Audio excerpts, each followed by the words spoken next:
All right, we are now recording. This is Encounter for chapters 31 to 33. We're going to cover basically the gutturals in all positions.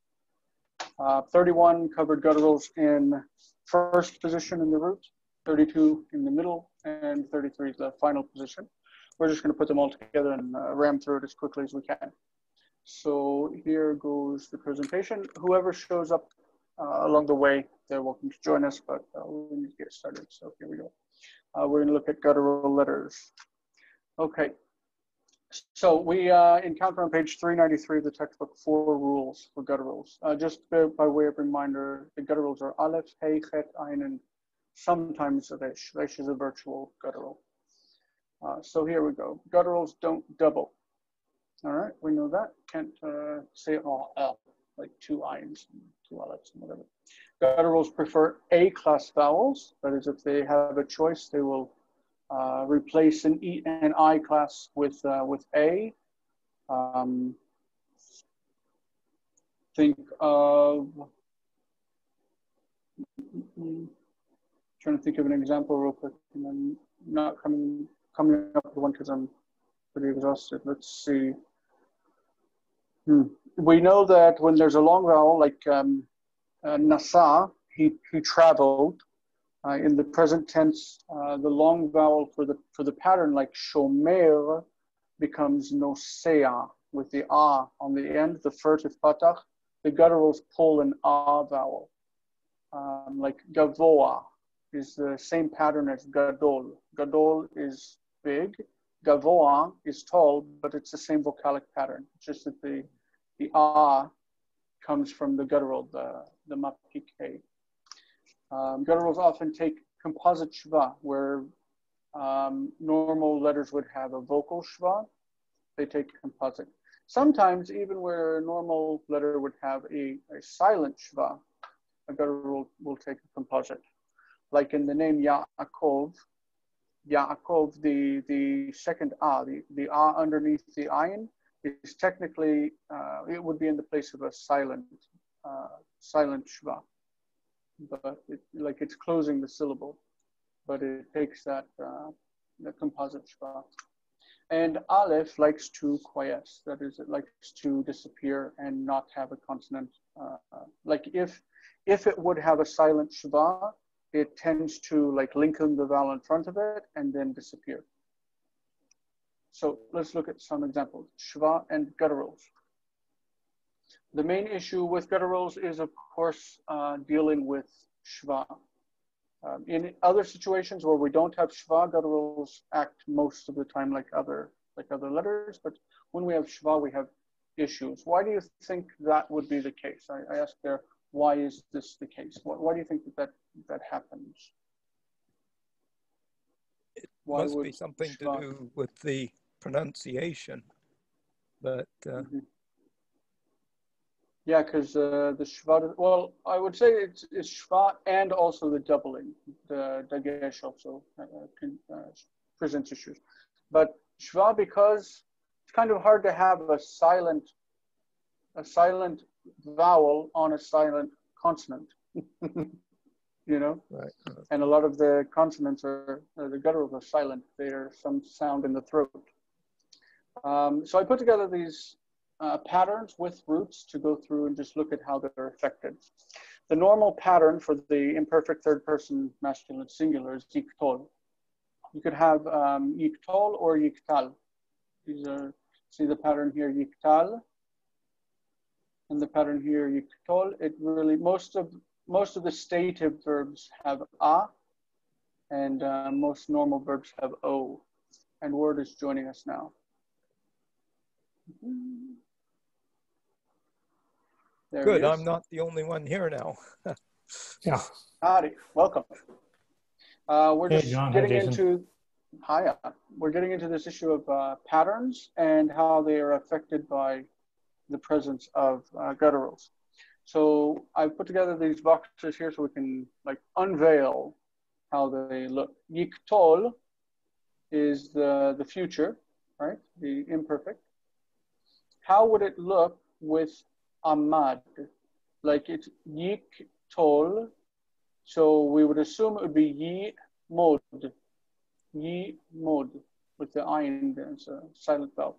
What happens though is that they prefer ah, or some kind of composite shva. So instead of ye mod, the historic vowel actually, just so you know, the historic vowel for the prefix and the imperfect is actually ah.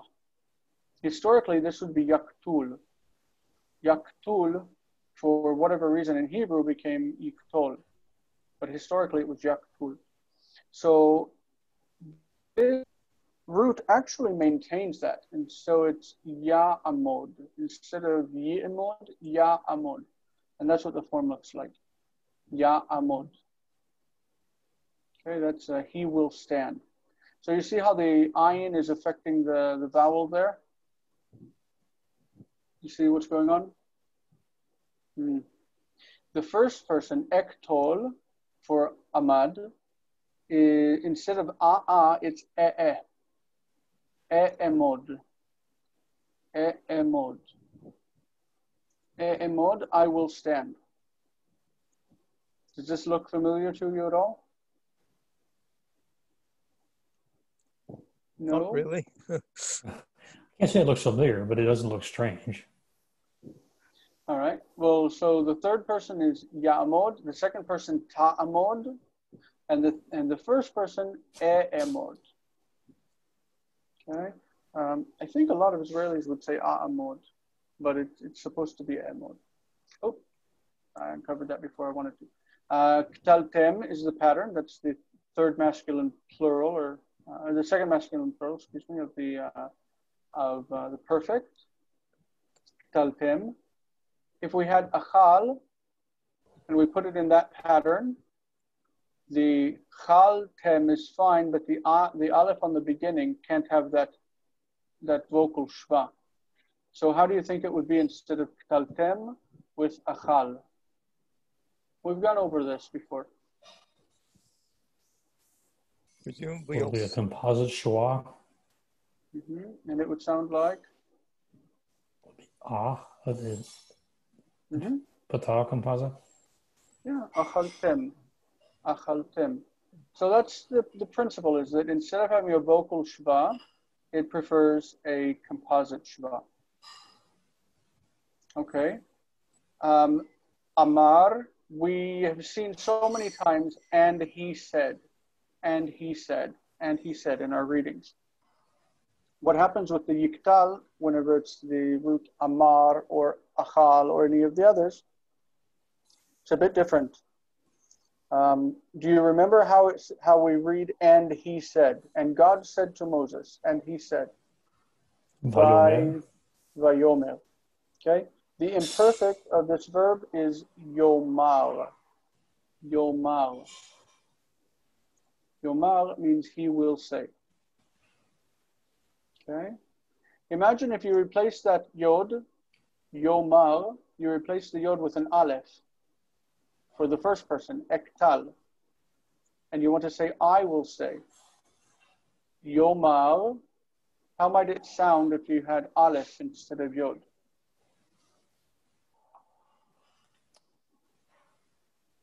John, what do you think?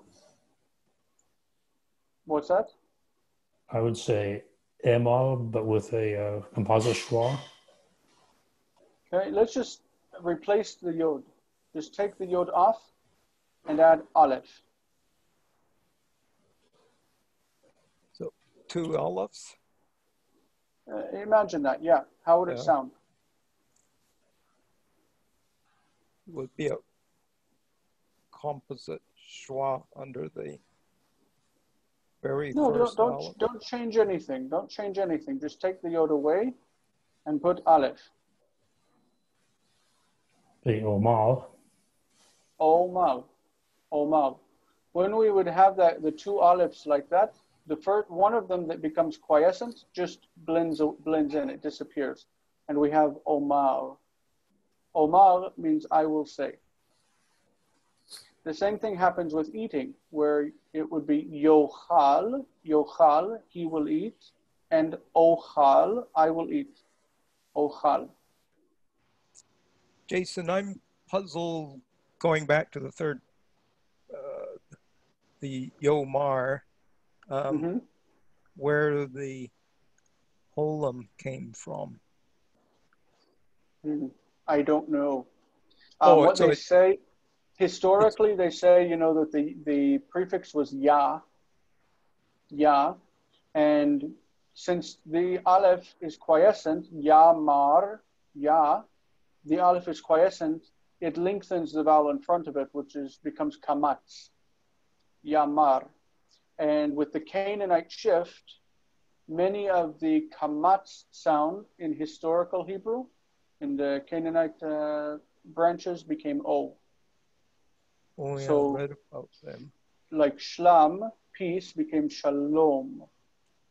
And so the yamar became yomar. It just was a lengthening of the kamatz, essentially. So that's what's dealt with at page 397, which I actually did read. Yeah, okay. 397.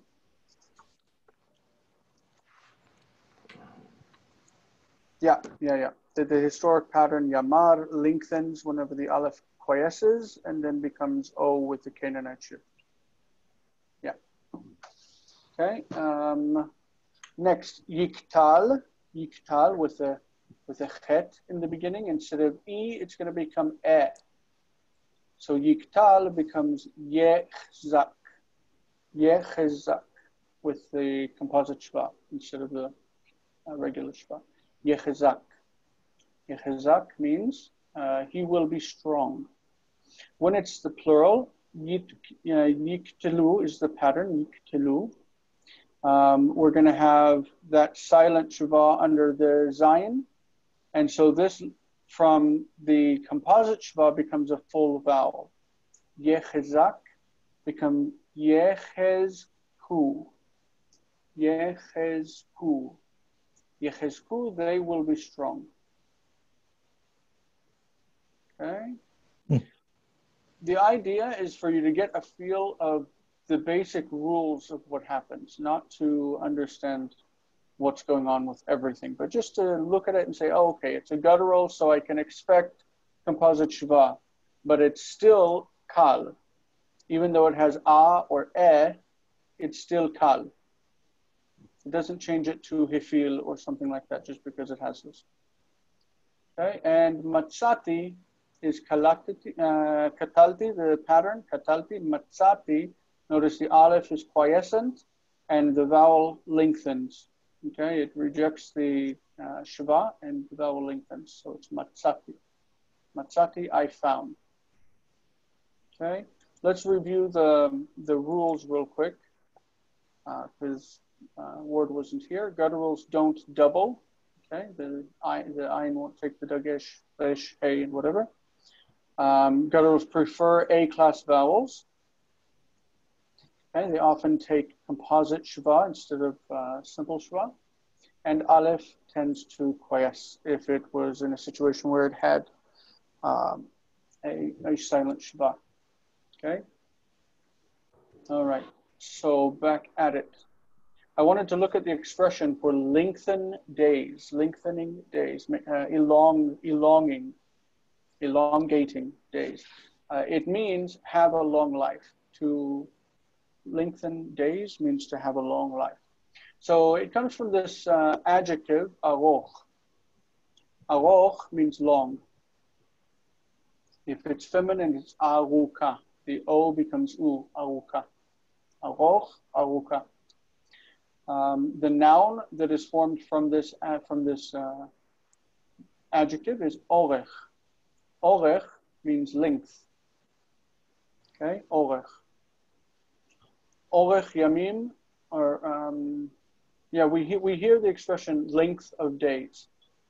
You've heard that's in the Bible, length of days. Orech yamim. It's often translated like as long as I live, something like that. I think it's in. No, it's okay. So the verb that comes from it, from aroch, is he'erich. This is hifil. Notice the hifil, instead of he'erich, it's he'erich. That's because of that guttural. All right. So he lengthened. It means he made it long. He made something long. Ma'arich is the present tense, the participle, lengthening something. Ya'arich is the future. He will lengthen, the imperfect. And finally, the expression laharich yamim, this is the infinitive, to lengthen days, to have a long life, to lengthen days. Let's look at a couple of verses. Kohelet. Kohelet is Ecclesiastes, chapter 8, verse 13. Somebody want to read this, and then we'll work through the translation real quick? John, you want to read this for us? Okay. Batov lo yachech This one's ye. It will be. Just delete the H's. Just ye. Okay. Like Y-I-Y-E. Ye. Mm-hmm. Rasha Lalo Yorik Yamin Kutz Asher Inenu Yare Milakene Milish. That's an F. Milifne. Sorry. Milefne Elohim. Okay, so we know the word tov means good, right? And good, it will not be, lo yeh, it will not be good for the rasha. What is rasha? Don't know. Oh, no. For the wicked. Rasha is a wicked person. It will not be good for the wicked man. Velo yarich yamim. Katzel. Tzel is a shadow. Shadow comes and goes. Like the sun moves and there's a shadow and then it passes on and the shadow is gone. So this is the life of a wicked person. That his life will be like a shadow. It comes and goes. He will not lengthen days, meaning he will not have a long life. Okay? It will not be good for the wicked. He will not have a long life, just like a shadow. And then it explains what this wicked person is.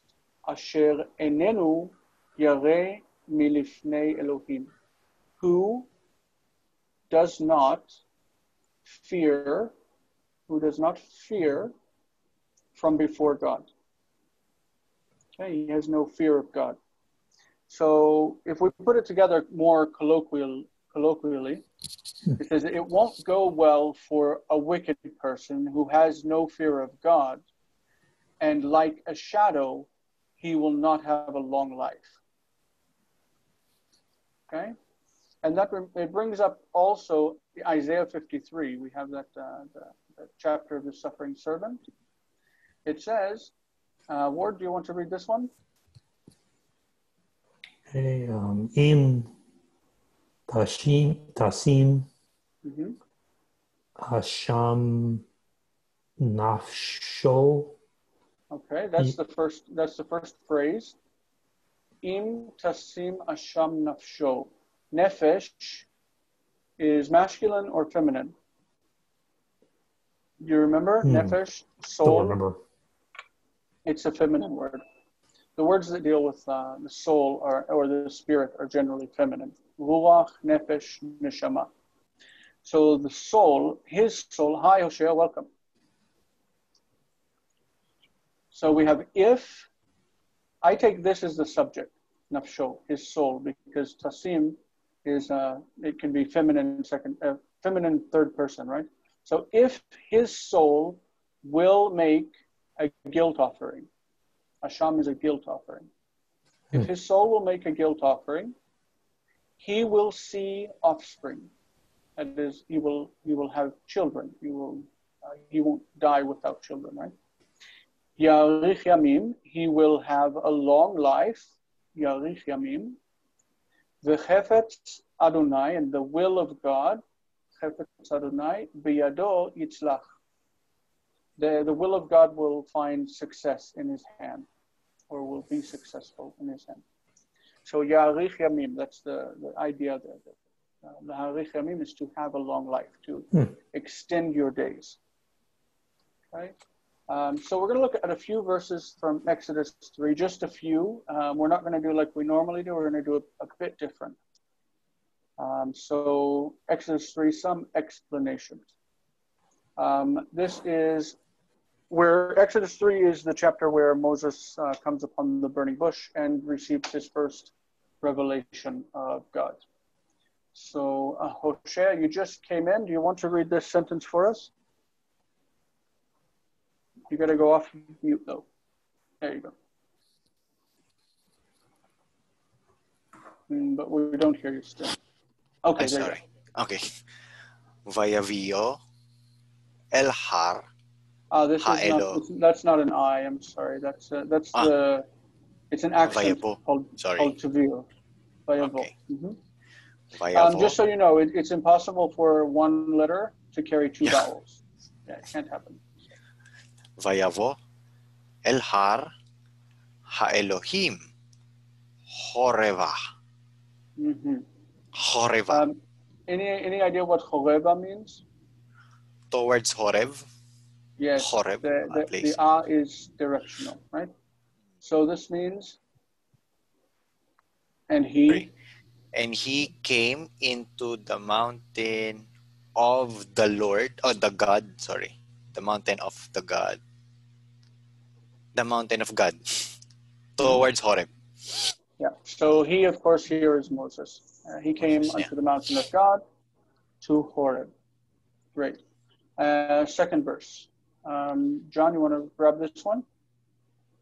Vayera Malach.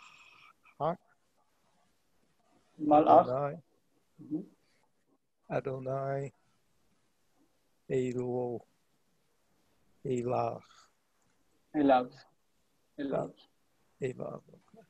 That's a B sound on the end. Okay. Any idea what that means? The Malach Adonai is a subject. What is that?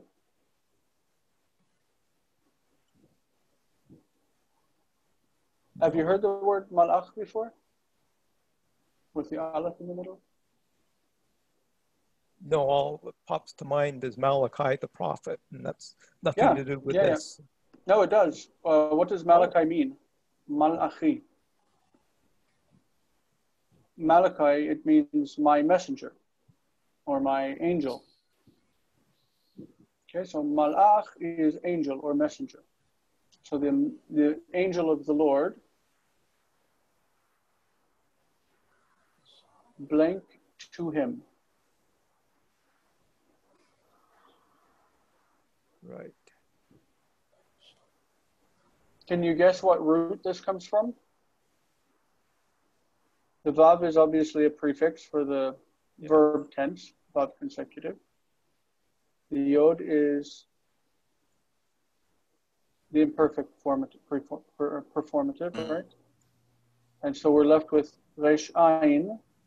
And with the vav consecutive, normally there's a letter on the end that drops off if it's supposed to be there. Which would be hey. Ra'ah. Ra'ah, meaning he saw. Right? That's the root, ra'ah.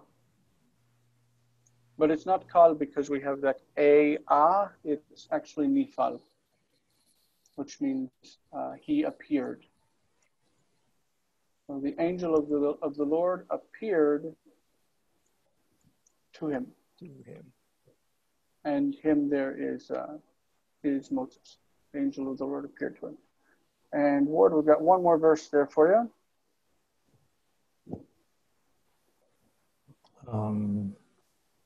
Vavayar Vahine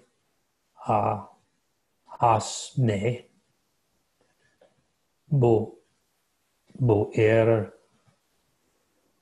Ba'esh. Any idea what that is? And behold, he saw Okay, the other order though. And he saw, and behold. Oh, okay. Don't remember that. Something about in the at the end of about fire. Mm-hmm. That's in fire. And this word bo'er.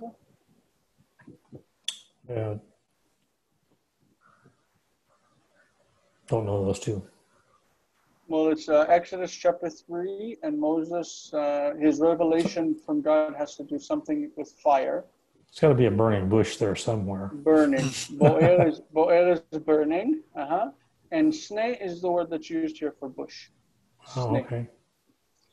Vayar v'nei hasneh bo'er va'esh.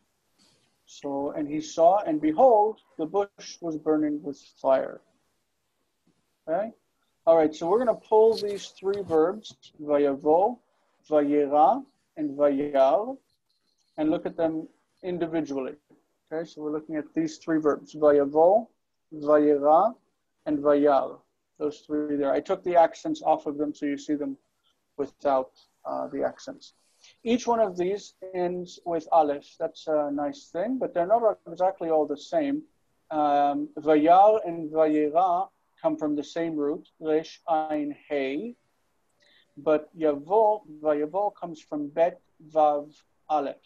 That's it's middle week. Okay, so it's vayavo. If we look at vayavo by itself, okay, the past tense, or the perfect, sorry, my finger hit the wrong button. The perfect is going to be ba. Ba is the past, uba. And the imperfect is going to be yavo. Okay, yavo. So from the imperfect, we get vayavo as the vav consecutive, and he came. Okay. The second one, vayera. Vayera. The past, or the perfect is nir'a. Nir'a. And the imperfect is yera'eh. Yera'eh. Where we would expect there to be a nun infix there, because it's nifal, where there's a nun infix. It tries to assimilate into the resh as dagesh, but resh does not accept dagesh and it rejects it, and the e becomes a, is lengthening. Okay, the e is lengthened to a. So yera'eh is nifal, it's the future of nir'ah. When you make it imperfect, you lose that a ending, the hey ending, a, and what you have is va, ye, ra. See, that's exactly what we have left. Va, ye, ra. And the third one, of course, vayar. This one is more difficult to explain. The past, ra'a, he saw. The future, yir'eh, he will see, yir'eh. I don't know why, but when you drop the e off of there instead of vayir, the text reads vayar. But remember that historically, the prefix was ya, like we talked about already today. Ya was the historic imperfect prefix, and it just became ye in the kal for whatever reason. So we can imagine that this is the historical vowel being preserved, if that helps. Okay, so those are the first three verbs that we looked at. Vayavo, vayera, he appeared. Vayera, he appeared. And vayar, he saw. Okay? All right, looking at the next thing. This is a kind of difficult phrase from the chapter. Vehasne enenu ukal. Ukal. It's a hard one. Pull out that verb ukal. Considerations, things you need to think about whenever you're trying to understand what form this is. Normally, if it's past tense, the past tense is negated with the word lo. No. Right? So if this was past tense, then it was a passive of the pual, we would say lo ukal. Lo ukal, it was not eaten. Lo ukal. What is negated with en? Enenu means en who. It is not. En who. It is not. Enenu. What is it? What is negated with N? The past, present, future, imperative. What do you think is negated with N? Do we say, like in the past, I'd say a passive. he did not go? Huh? A passive? Yeah, it's definitely a passive, but we're thinking about tenses. What is negated with N? If I say the future, he will go, hu yelech. Yelech. But if I say not, he will not go, hu lo yelech. Right? Lo. You know the lo is not.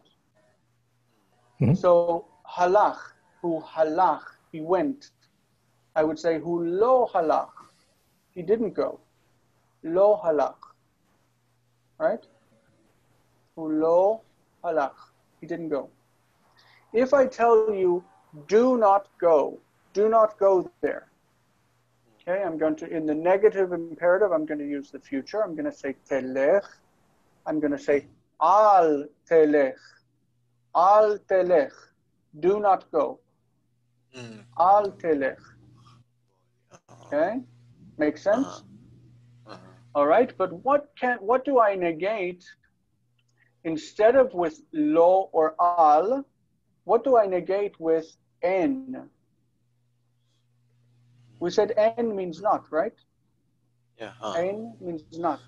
What is negated with n?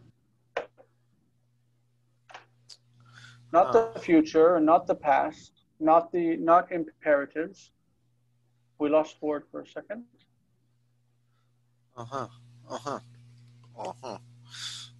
So what is negated with n? What other thing do we have?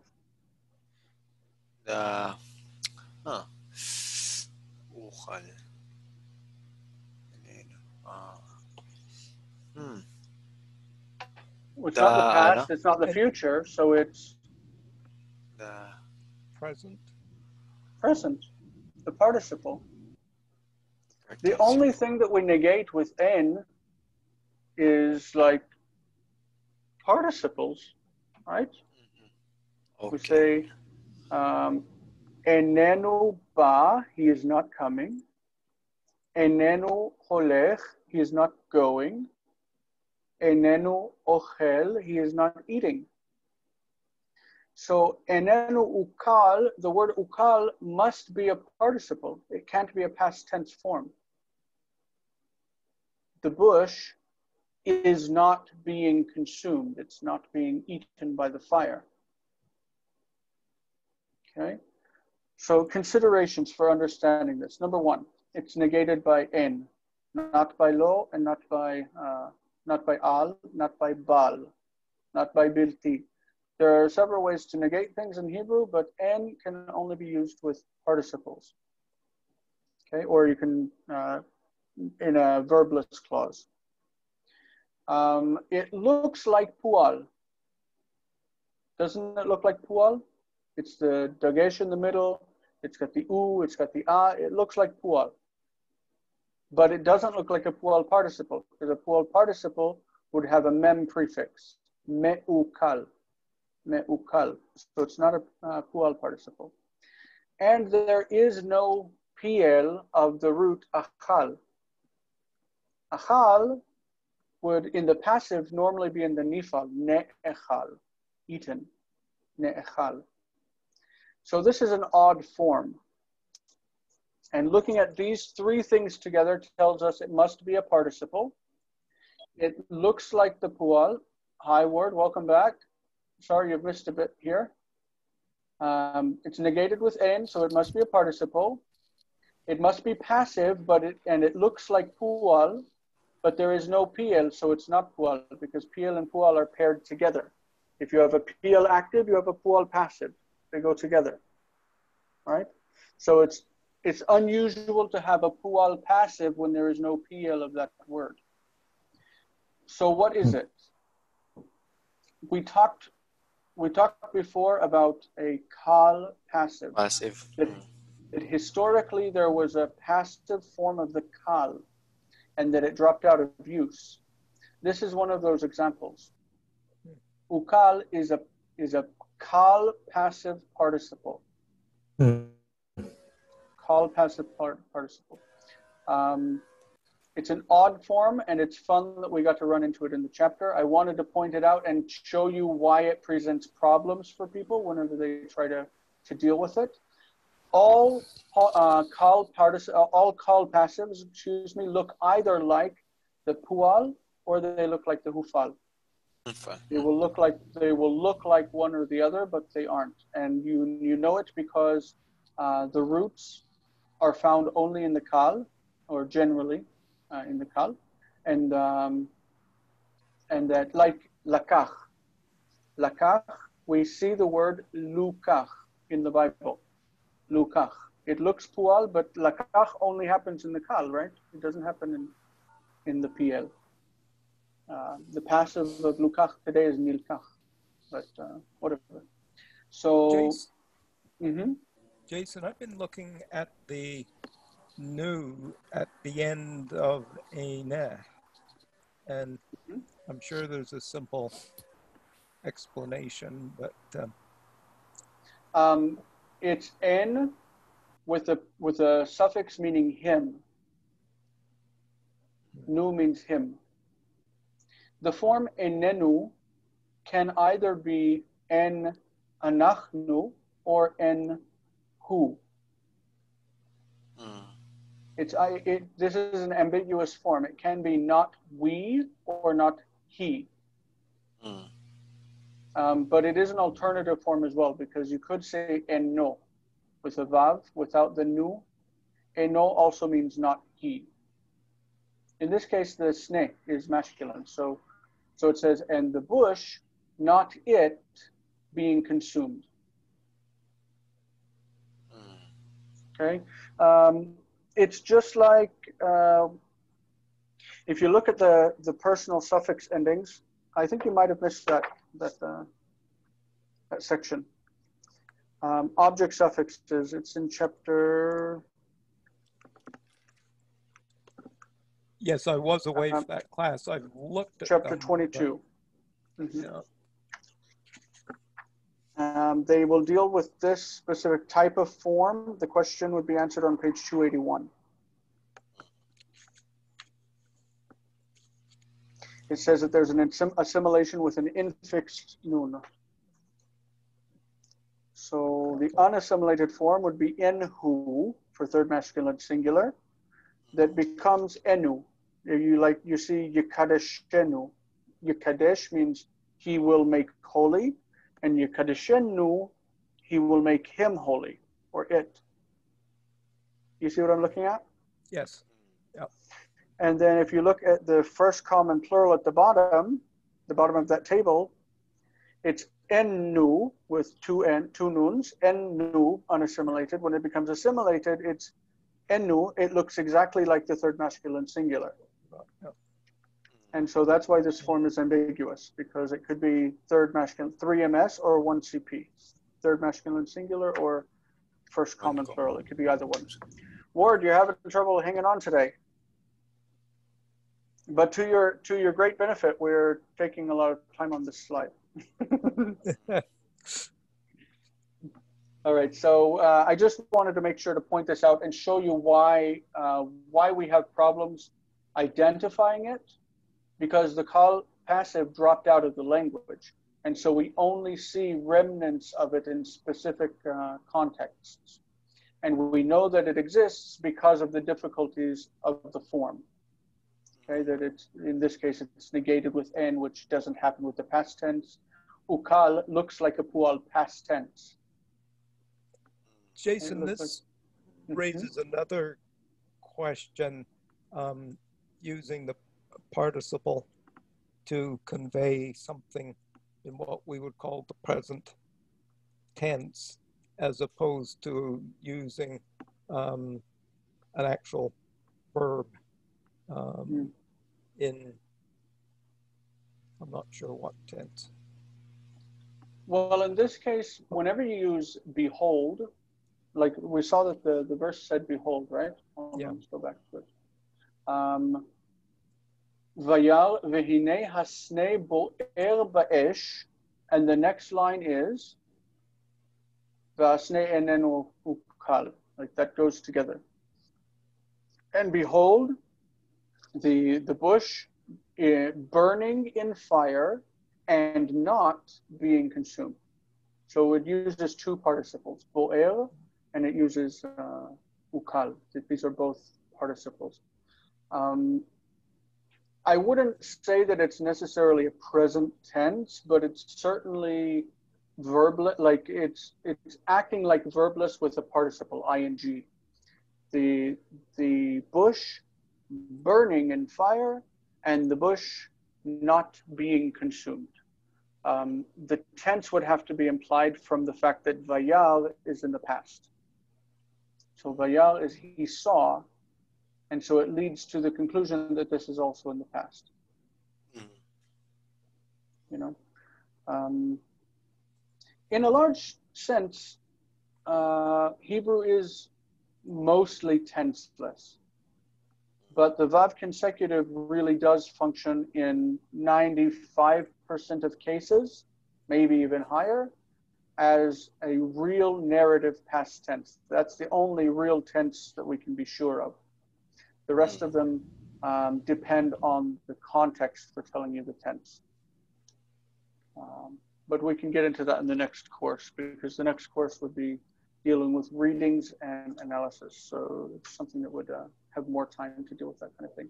The next slide, I just wanted to retranslate this this verse. Al tikrav halom. It means do not approach here. Okay? So I wanted to retranslate that as Al titkarev lefo. Lefo means to here. Halom and lefo or hena, they all mean to here, to this place. And tikrav, to come close, titkarev is the same idea. This is the reciprocal sense that we use today. Al titkarev lefo, do not come close to here. Just wanted to give another sense of this, because it's an odd expression as far as understanding karav is more regularly used in the hitpael. But here it's in the kal. Al tikrav halom means the same thing as al titkarev lefo. Okay. All right. This one is a full verse where God is taking notice of the suffering of his people. And I wanted to have us read the whole verse and then break it down into a couple of pieces. Just look at a few of the pieces. Okay.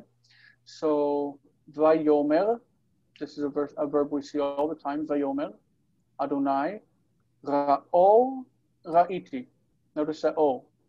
Ra'o, ra'iti. Et, oni, ami. Oni, ami. Asher, be-mitzrayim. Okay.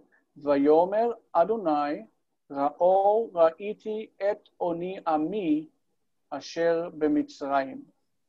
Ve'et sa'akatam. Okay, if you should be able to recognize that the am is there, and that the noun would be sa'aka. Sa'aka is an outcry, and sa'akatam is their outcry.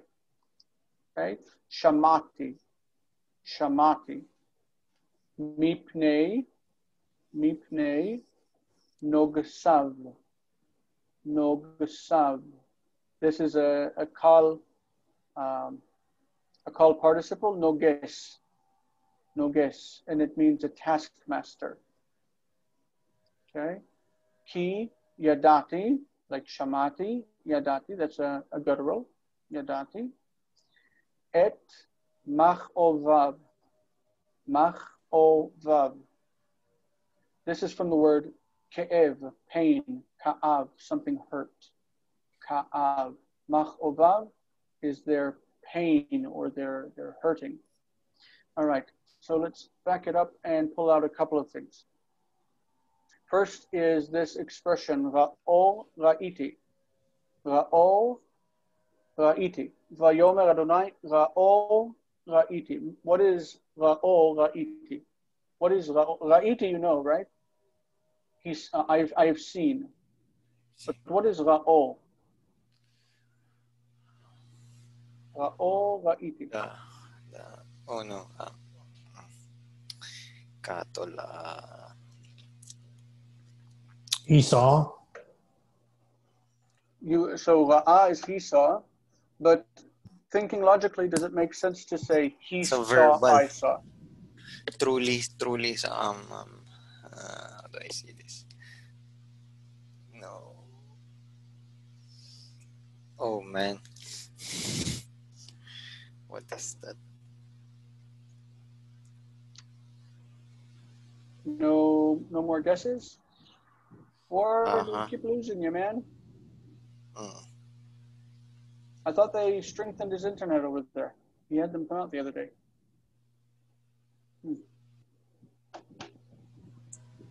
That's Ra'iti future project still. Oh, okay. I thought they'd already come out and done it. So ra'iti, I saw. Ra'o ra'iti is like I have certainly seen. Certainly seen. This is the infinitive absolute. Infinitive. Okay, the infinitive absolute takes the a-o. A-o. Zachor zacharti. I have certainly remembered. Zachor zacharti. Okay, this is the pattern for the kal. Ra'o ra'iti. It's funny because we normally expect that o to become ot. And that's what happens with the infinitive construct, which is re'ot. Re'ot. So lir'ot means to see, but ra'o means seeing. Seeing he saw. Seeing I saw in this case. Okay, we're going to drop that away and go to the next phrase, which is this one here. Oni ami. Oni ami. Okay. Oni ami. Vayomer Adonai ra'o ra'iti et oni ami. I have certainly seen the affliction of my people. Mm-hmm. Which Oni can mean poverty, but in this case it means affliction. Oni ami, the affliction.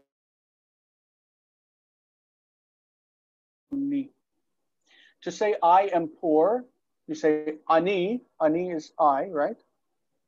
Ani. Ani. This word here, whenever it has a here, instead of o, a means poor. So ani means I'm poor. Ani. Okay, I thought that's funny. Ani. All right, so going to the next one, we have the word nogsav. Nogsav. We said that noges means taskmaster. This is the plural, nogesim, taskmasters, nogsim, with the vav suffix meaning his. Nogsav. His taskmasters. Why would it say his? Who is the he that's being spoken of? His taskmasters. My people. My people. The word people is singular collective, right? Ami. My people. So we would literally translate this their taskmasters because it's referring to people. And that leads us to the next problem, where is how to deal with a collective noun like that. So if sa'akatam means their outcry, with am meaning their, and machovav means his pains, okay, his sufferings or pains or something like this. The vav is third person masculine singular, and the mem is third person masculine plural. The problem with collective nouns is that the language can't decide how to deal with them. Do you treat them as plural or do you treat them as singular? And so within the same couple of verses, like in the book of Isaiah, where it says the people walking in darkness have seen a great light, In one verse, it says the people walking in darkness, and it says ha'am ha'holech, the people who walk, like singular. And the other one says ha'am ha'olchim, in the plural. And there are like two verses, one verse after another. One of them treats it as a singular, and the other treats it as a plural. Here, within this one verse, we have am being treated as a plural, tza'akatam, their outcry, and treated as a singular in machovam and also in noksav. So once it's just an interesting feature of the language. So I wanted to pull that out and show it to you. So I circled actually the endings there to show that they are different. So having that behind us, who would like to start at the beginning of this verse and translate it for us? I think I pointed out all of the difficulties. Ward, while you're with us on the internet, do you mind translating it? You're muted. Let's get you unmuted. The difficulties, but Vayomer Adonai, so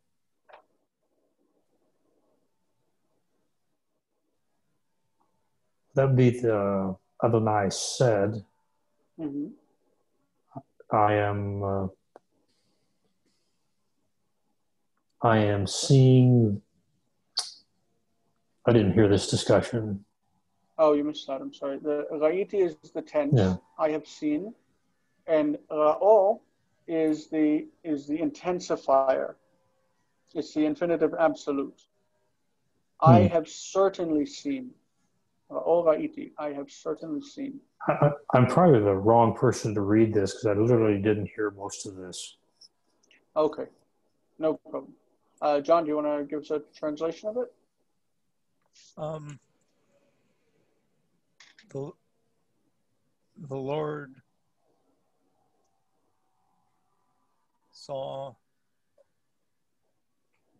Oh, sorry. Well, this is the introduction, right? The Lord said, yeah.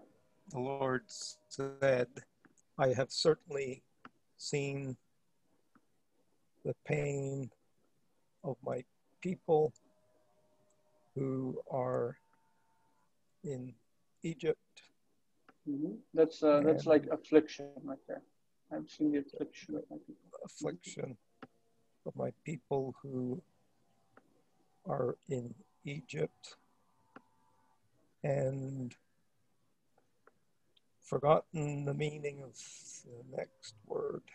Litzok is to cry out. So tza'akatam is their outcry. And their outcry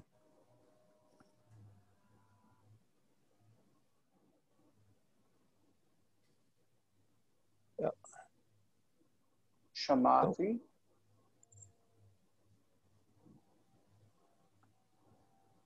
Don't know. This one. Shamati. Can you see me? Sorry, what was that? Can you see my video? Myself? Yes. Me? Shamati. Don't know what it means.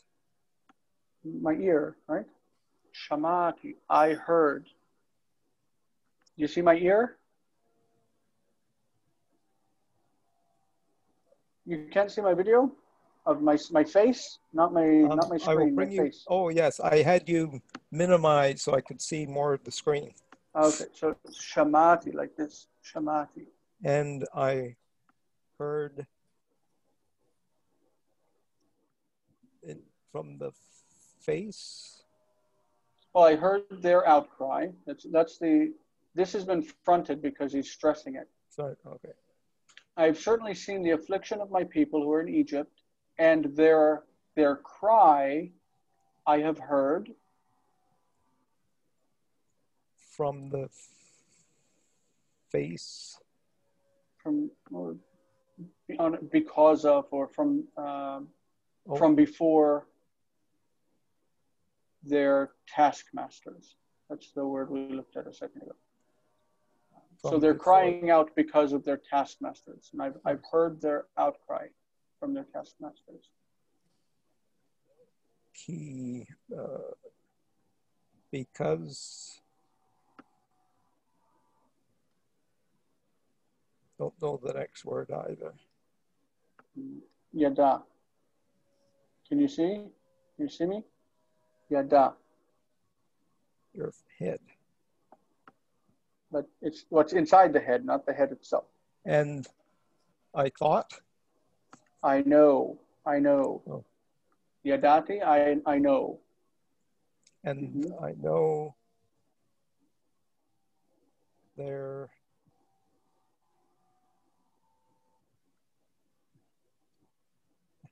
pains, their pain.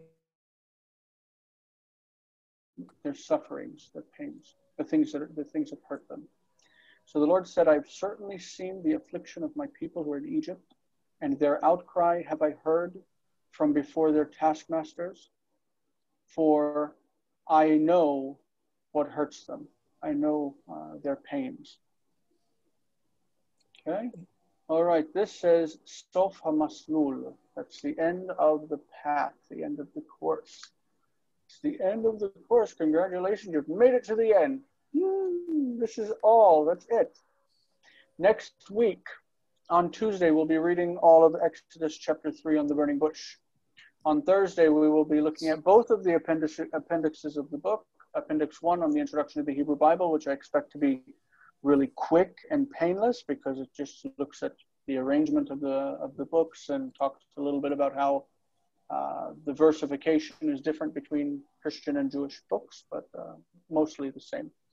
We want to look quickly at the Biblia Hebraica Stuttgartensia, the BHS. This is the academic Bible that is that you must have. They are coming out now with Biblia Hebraica Quinta, but it's being released piecemeal and it's quite expensive. BHS is around $40. You might be able to find it cheaper, but you need it. It's important. What will be the difference between the two? The Quinta is going to include a lot of... Yes. Yeah, it's basically the same idea. BHS is based on the Leningrad Codex. It came from Biblia Hebraica Leningradensis. It was the previous edition. It has textual apparatus that includes the Dead Sea, as much of the Dead Sea Scrolls as was known by the time of the BHS, which wasn't very much, but it includes the Septuagint, the Syriac translation, Peshitta. It includes like textual variants between a lot of the different manuscripts, using the Leningrad Codex as the base text. Quinta, as far as I know, is going to take a more eclectic path with the text itself, the body, the accepted text that's in it, meaning that I think they're going to change some of the readings of the Hebrew Bible based on manuscript evidence, as far as I know. But they will include all published Dead Sea Scrolls, biblical texts that up until now, which is a lot. And that's why it's taking so long. They're going to include readings from all of the biblical texts from the Dead Sea Scrolls. A brilliant addition.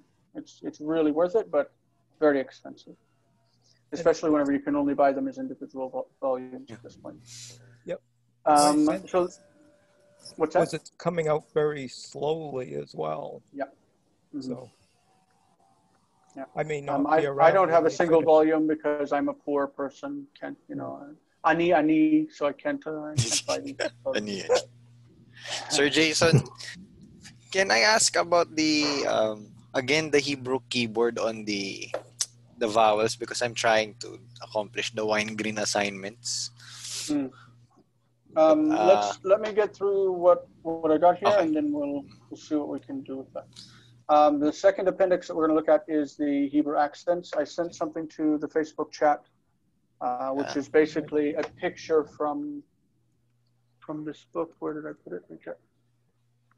It's a picture of the last, well, almost the last 2 pages of this book.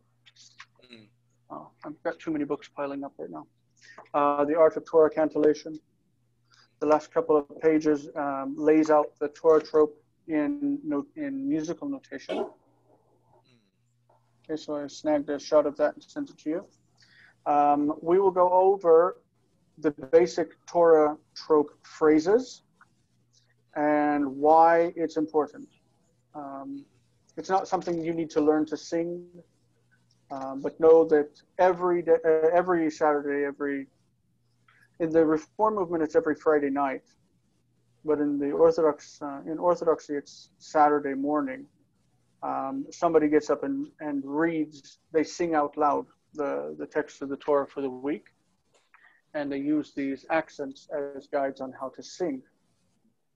And what that does is breaks the text up into phrases, and it can tell you whenever you have 10 words in a row where it needs to stop, like what is considered a phrase and what is considered the next phrase, and it breaks the verses up so that they have logical consistency. It's like using commas and periods and semicolons and all of those things to put stops within the verses. Very good.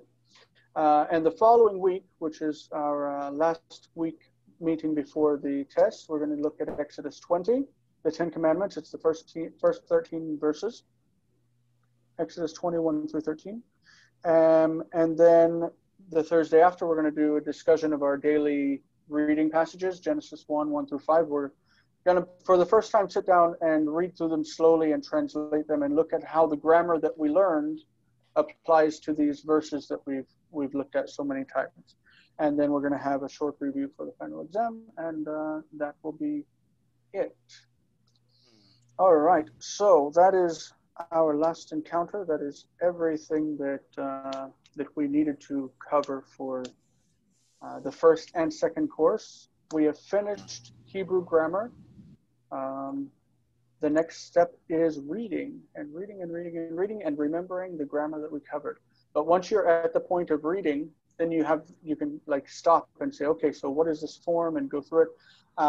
It's a good idea. I'll give you a link to archive.org and the what do they call it? It's analytical lexicon, the analytical lexicon of the Bible by Davidson. Once you have that, you can like look up a form and it will parse it for you. Another good idea is if you have Logos or if you have Bible Works or something like that, normally you can click on a word and it will give you a parsing and maybe link you to a dictionary. I use Bible Works. It's an old program, and if I have a word that I don't recognize, I just click on it and it gives me the morphological indexing of the word. So, okay, I think we'll stop the recording now and wish everybody out there in YouTube land who is learning Hebrew really good luck. We won't have any more of these videos coming out. But of course, if you have questions, come to the Facebook group, ask them, and I love answering. So you're not going to be left alone, even though you're learning by yourself. Just come and ask questions, and we'll help you out. The next courses that we do for the Hebrew Cafe will be paid courses, because this was a big experiment for me as well. I wanted to see, if we could make it through an entire course and get through everything and actually get the information across. And you guys have been an amazing group of people to work with. So I really appreciate you staying with me, and that you've stuck it out this long. I know it's only been 8, almost 9 months. It feels like it's been longer because I do this at 2 o'clock in the morning. So I'm pretty tired right now. But I appreciate it. You guys have been great. And if we have future courses and you guys want a discount, I'll give it to you in case you guys are my guys. All right, so I'm going to stop the recording and wish everybody good luck. Stay with me and we'll talk about how to type in Hebrew.